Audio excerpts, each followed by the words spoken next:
ভাইমন দাৰ বিষয়ে কি ক'ব? আপুনি যথেষ্ট সন্মান কৰে ভাইমন দাক, সেইটো আমি জানো। ভাইমনদাক মই মোৰ দেউতাৰ নিচিনা ভাবোঁ কথাটো। আৰু দীনবন্ধুত আচলতে মই বহুত বস্তু শিকিছোঁ।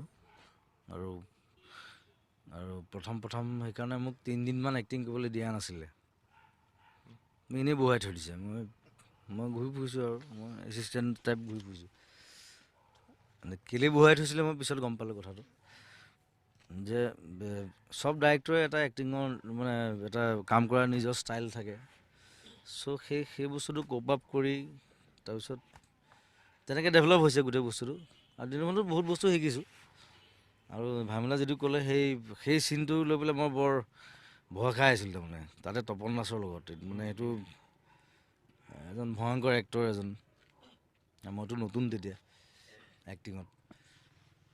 চ' নেচাৰেলি গোটেইখিনি হ'ল আৰু গোটেইখিনি বস্তু ভাল হ'ল। পিছত ভাইমন দাই যেতিয়া ছেটিছফাইড হ'ল আৰু তেতিয়া ময়ো ছেটিছফাইড হ'লোঁ। আৰু চবেই ভাল পালে, চিনেমাখনো ভাল, চবেই যি চাইছে চবেই ভাল পাইছে।